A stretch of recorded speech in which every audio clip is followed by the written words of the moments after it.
mediocre people of YouTube.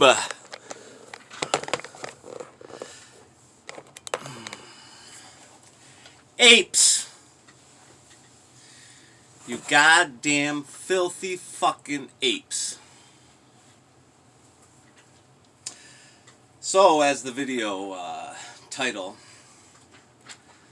displays, I am going to teach you about why pit bulls are so aggressive and violent, and it is in their nature to attack people.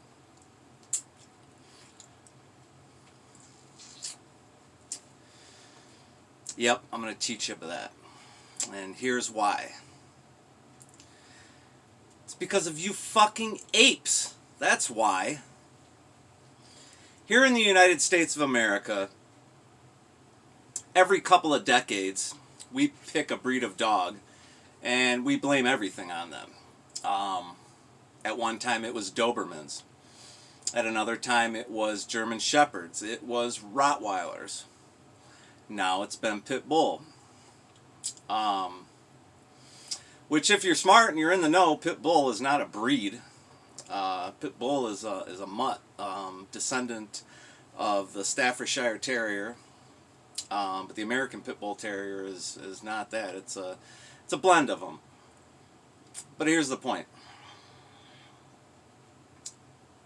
Pitbull is not what you've heard about. But Wrecker, every time I hear it on the news, this Pitbull mauled this person to death, and this Pitbull did this, and this Pitbull did that. I know. But it's because you're listening to a bunch of goddamn apes. And if you do your research, if you're really that interested, for the most part, people aren't interested in anything other than the cover story. So the cover story on the news is Pitbull attacked this person and that person. And then you find out, literally 9 times out of 10, it's not even close to what would be considered a Pitbull. And let me put this in perspective for you. Because when I was about 5 years old, I was a 5-year-old wrecker. And I'm on my big wheel. Cruising down the fucking street, right? Not the Incredible Hulk big wheel. It's probably some kind of fucking hand-me-down big wheel because, you know, I had older siblings. But nonetheless, I was happy. 5-year-old wrecker cruising down the street on his big wheel. All of a sudden, as I'm coming around this corner, this little girl appears with a dog. And we kind of startled each other. And we both stopped and we all looked at each other and the little girl said, "Go ahead and go." Well, so I turned off and I went, boom, across the street. And as I'm crossing the street, the dog got out of it. It was a puppy. Got out of her hand, the leash, and he, like, nipped me, like right here. And I'm just a little 5-year-old kid. I got very sensitive skin, so, you know, it was a little nip. Nonetheless, I was scared half out of my fucking mind, you know. I'm 5 years old. My parents did not handle that situation well. And to this day, I really hope those people didn't have to get rid of their dog, because it was nothing. It was not an attack. It was just a puppy playing, and nonetheless, it was a German Shepherd. You know, so my dad told me, German Shepherd. Oh, goddamn German Shepherds. This is back in the 70s, 80s. Okay, German Shepherd was the devil. So I'm like, yeah, man, I got bit by a German Shepherd. German Shepherds. So all my life, from 5 years old up until like 3rd grade, every time I see it, oh man, there's a German Shepherd. Well, then I meet this dude, 3rd grade, first day of school, 3rd grade, never forget it. Meet who becomes my best friend, you know, all the way into my 20s. We haven't talked to him in a while, but I'm sure if I gave him a call or whatever, we'd pick up right where we left off. First time I go to his house, he's got a German Shepherd. Looks just like the one that bit me. I said, "Oh, wow, you guys got a German Shepherd." He says, "It's not a German Shepherd. It's a yellow lab." What? What do you mean it's a yellow lab? You know, my dad told me that was a German Shepherd. No, come to find out, yellow labs were very common. A lot of people had black labs, yellow labs. Now they got chocolate labs. but it was a yellow lab. But from 5 years old up until whatever third grade was 12 years old or whatever, 13 years old, something like that, I thought that yellow labs were German Shepherds. Because that's what I was told by my dad. Why would my dad lie? Because my dad, he heard on the news that German Shepherds were attacking and killing people. So I must have he didn't know what it was, so he just assumed it was a German Shepherd, right? Goddamn media apes. So yeah, that's how I, and I was very timid and scared of bigger dogs. We had dogs growing up. We had miniature schnauzers, growing up, but they're little dogs. For the most part, I got little to medium-sized dog. But they were terriers, so I knew the terrier breed. And then I started hearing about Pitbull. And I really ignored it because I knew dog was dog for the most part. I didn't know what I know now about dog, but until one day somebody gave me a gift of a little black Pitbull. You guys have seen my Indy.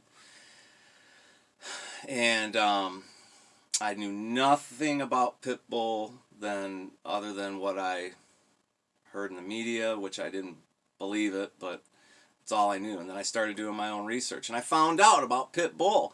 If you go back into, yes, these dogs people fight them, and they still fight them to this day. Of course, the news media doesn't report on that. They don't report on the fucking animal abuse that's going on. They don't report about how I took Milo, the one you just saw.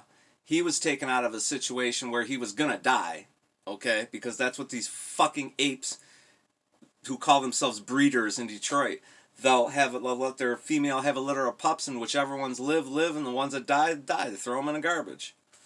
And Milo was on his way to be thrown in the garbage. News media doesn't report that shit. But anyway, getting back to what I was saying about Pitbull, yes, Pitbull, people use these dogs to fight each other.